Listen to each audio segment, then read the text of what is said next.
zingakanani yobekeze noma izitha zami zingakanani yobekeze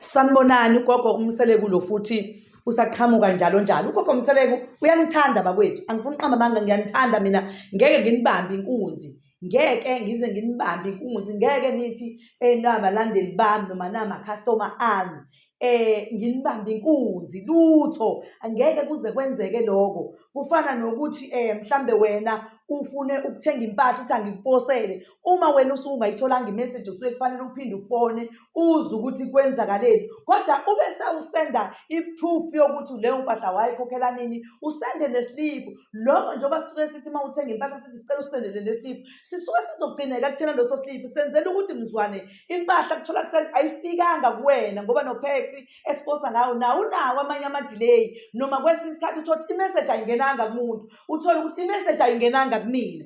Kwesinye isikhathi uma suke sekwenzeke kanjalo wena ngale sikhathi usufona ngithi mina buyela emuva lapha la ungisendele khona imessage bese ngiyobuka khona, bese siqala phansi sibuyela ema-messagini akapex siyobuka ukuthi impahla yakho yaphelelaphi mayisuka kulo phepho la ngakuthini. Sibe sesilandela lokho size siyogcina sesithinte nopex ukuthi kwenzakalani ngaleli phasela ngoba kusho ukuthi kusuke sekuyiphutha elenzeke kupex. Asikwazi thina singamane sikubambe inkunzi ngempahla uyithengile ngoba sisuke sifuna ukuthi uma ukade uthenga uphinde uthenge nangelinye ilanga noma uphinde uthole usizo lizokuphilisa ngelinye ilanga. Kusuke kungeve kuyinhloso yethu ukudileya kwempahla isuke siziphosiwe kuwena noma ukudileya kwento ethize usuke uyidinga ukuthi uphosele yona.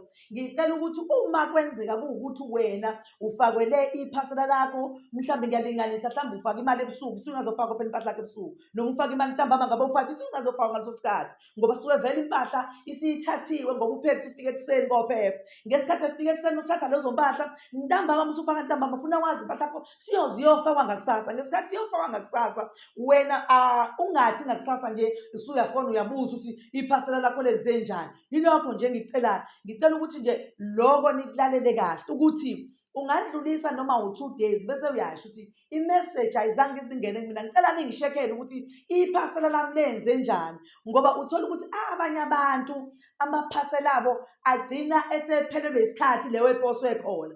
Ngesikhathi esebuyele emuva mhlambe siphuze thina ukunaka ukuthi kunomuntu osenze waphinde wabuyelwa yiphayesela. Ngaleso sikhathi eliphinda lihambe la kuwena lalinda laphinde labuya ngala lalinda libe seligcina liye 00 nazi into engekho okusho ukuthi into esuke silahliwe leyo. Ekugcineni usuzothatha eside isikhathi ukuthi emva kwenyanga usuyafona wena uthi iphasela lakho awuzange uzuthola.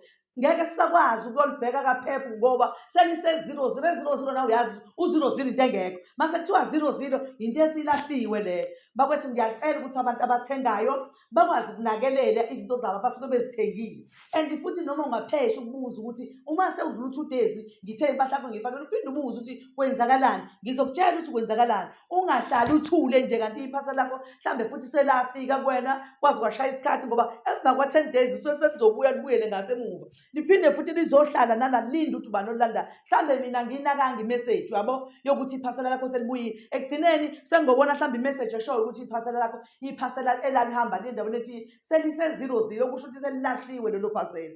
Ngiyacela bakwethu ukuthi abantu abathengayo mabaqaphele futhi umuntu aqaphele ukuthi umuntu asuke ekuthi awunayo ifoni wathenga ngefoni yomuntu zwana phela kulowo muntu lowo ukuthi hayibo ayikho imessage yami wayithola yini ngoba abanye kwenzeka kanjalo. Abanye uthola ukuthi iWhatsApp abanayo egcina into yabo isilahleka ngesimanga sokuthi wekade eWhatsAppele umngani wakho noma eWhatsAppele umuntu osemsebenzini kodwa manje mase la akasawutholi lo wamyalezo lo othunyelwe lapha naye mhlawumbe usekhohliwe kanti kube bekwe yakhe ifoni ngabe imessage uyitholile. Okunye ke bengifuna ukuthi nginazise kona bakwethu sinawo umuthi wokuxabanisa izitha bakwethu ukuthi uma unenkinga nje ezitha ufune zixabane zodwa zibambane ngezihluthu kube isimanga kube uqhuthuquthu phela nje kube muncu kube nje ngoba nawe basuke bevele bekukhathaza vele beze bezoba izitha ngisho nangaphezulu kwakho ngisho nangaphezulu kwempilo yakho ngoba uma unezitha impilo yakho iyama ayiyi phambili ngoba basuke bevele bekwenzela lokho ukuthi into yakho zingayi phambili. Engisho ukuthi-ke sinawo bakithi lowo muthi uyasizana kakhulu ukuthi izitha zibe nenkinga yokuxabana zodwa kube yilokha nalokha. Engifisa-ke futhi ukuthi nginazise kona nize ngingakhohlwa ukuthi njengoba ngizobe ngisegoli mhla ka-4 no-5 no-6 izobe zikhona imbiza zamadoda, izobe ikhona umkhulisa, izobe ikhona imithi ethize ekuvula inhlanhla, ikhona imithi yomsebenzi, ikhona imithi ethize nethize ngeke ngikwazi ukuyibala yonke ngoba mningi kodwa ngizobe ngikuphethe konke, akukho engizobe ngingakuphethe.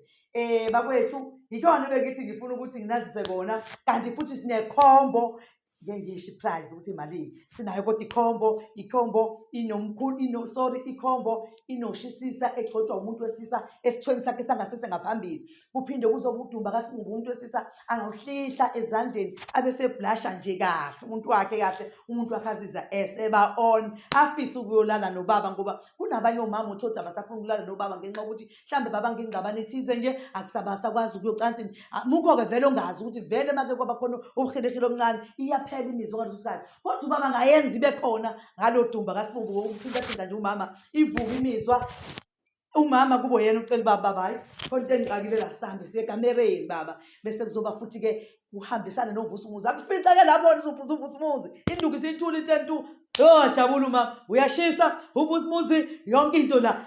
Hawu mama usejabulile izinto zonke ngizobe ngiyiphethe. Yilokho-ke nginasakona bakwethu ngizobe ngisegoli mhla ka-4 mhla ka-5 mhla ka-6 abantu bazofona uma befika nje Soweto Protea Gram wehle Boxer usuyafona uyalelo. Uma ngabe wazi ukuthi mhlawumbe lapha eBoxer uthi nje uma uwena umgwaqo udlula igaraji bese uthi nali i-police station siseduzane impela ne-police station impela nje siseduze semva kwayo i-police station kodwa fona-ke usho ukuthi sikunamba baningi uzofona wena ngaleso sikhathi.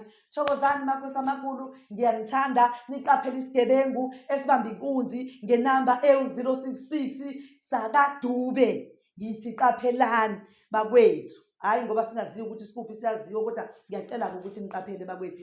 Wena sisi wakaDube kancane kancane abantu bayakulandela ngenxa yento oyenza kubona ubaqola imali zabo. Amen bazalwane, sithokoze kakhulu makhosi amakhulu, siyabonga, amen.